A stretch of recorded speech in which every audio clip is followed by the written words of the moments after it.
जय जवान जय किसान जय संविधान। मैं मणिदेव चतुर्वेदी, रिटायर्ड बीएसएफ, भारतीय किसान यूनियन टिकैत मंडल प्रवक्ता, वाराणसी मंडल। जी सवाल पूछिए। अभी लोकसभा में बजट पेश हुआ, उस बजट पर क्या कहना है?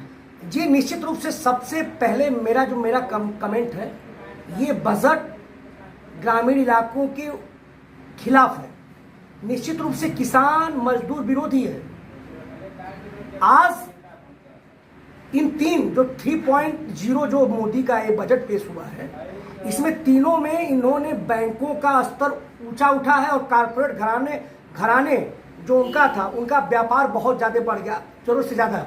लेकिन फिर भी किसानों की न बिजली माफ़ हुई, न किसानों की कोई कर्ज माफ़ी हुई, ना कोई बिजली सस्ती हुई, ना कोई जो कृषि संसाधन थे। आपको बता देना चाहता हूँ कि कितनी ये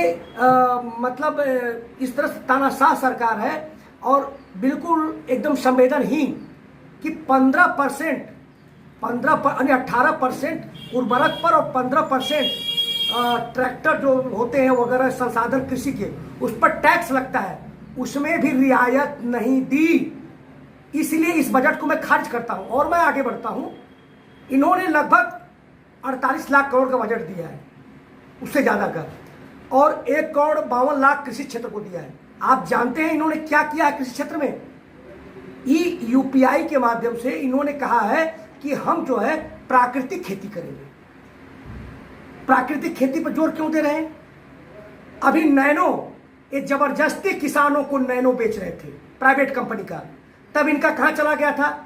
असल में इनका इसके पीछे ये कहानी है कि जो आपको सब्सिडी मिलती है खादों पर, उस पर आपको अब नहीं मिलेगा, आप प्राकृतिक खाद में जाएंगे। इनका उसमें जो आर्थिक सर्वेक्षण करवाया था, प्रधानों से मिलकर के कार्यक्रम चलाएंगे, उसमें जो प्राकृतिक से आप खेती करेंगे, जो जरूरत जितनी खेती को जरूरत है उतना आपको मिलेगा, और संस्तुति करने के बाद मिलेगा, वो खाद बंद कर दिया, यानी सब्सिडी आपकी बंद कर दी जाएगी। ये खेल यहाँ ये इनका है। तो सवाल ये है कि किसान कहाँ जाएगा? किसानों के MSP की गारंटी नहीं। इसी सरकार ने आर्थिक सर्वेक्षण करवाया था, कहा था कि जब हमारी सरकार आएगी तो 31 रुपए देंगे धान, इन्होंने 23 रुपए दिया है, उसको नहीं छू पाए।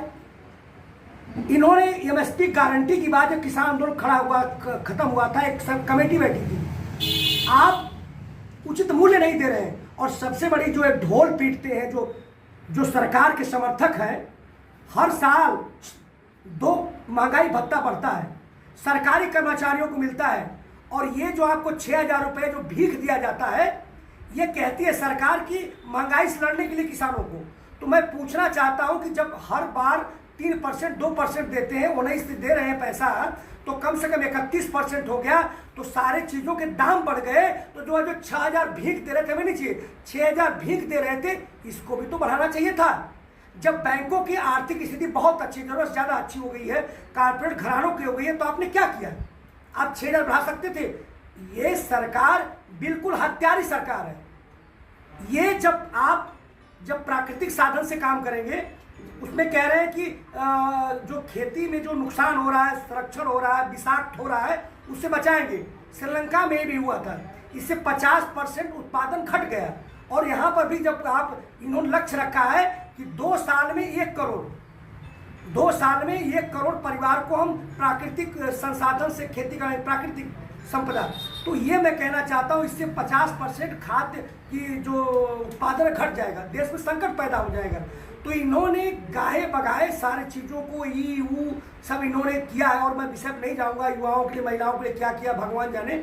लेकिन किसानों के लिए जो वास्तव में देश की रीढ़ की हड्डी किसान है, उनको आपने बैकफुट पे डाल दिया। आपने कहा था स्वामीनाथन आयोग की रिपोर्ट देंगे, वो नहीं दिया। आपने तक कहा था कि 2022 में किसानों की आय दुगनी हो जाएगी, ये भी नहीं किया। तो कुछ भी नहीं दिया। बजट किसानों मजदूरों के खिलाफ है, जो गांव में रहते हैं, 80-70% जनता गांव में रहती है, जो कि उसमें किसान मजदूर दोनों हैं।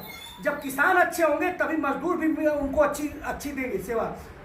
तो कहाँ से 70% जनता के लिए हाई नहीं बजट है। तो ये कहीं ना कहीं निश्चित रूप से सबको इन्होंने जो हमारी टैक्स, इन्होंने बड़ा गेम खेला है। इन्होंने टैक्स पर छूट किया है 3 लाख से ऊपर। 3 लाख तो किसके पास पैसा है? वो तो सरकारी कर्मचारी कितने हैं? 1.3%, उनको दिया है आपने। देश को क्या दिया? आज एक और बड़ी बात कहा, इन्होंने कहा कि उसी कृषि बजट में हम जो है कि दलहन वगैरह फसल का उत्पादन बढ़ाएंगे। मैं पूछना चाहता हूं कि जब उत्पादन होता है तो उस समय रेट कम हो जाते हैं, क्यों होते हैं मुझे बताइए।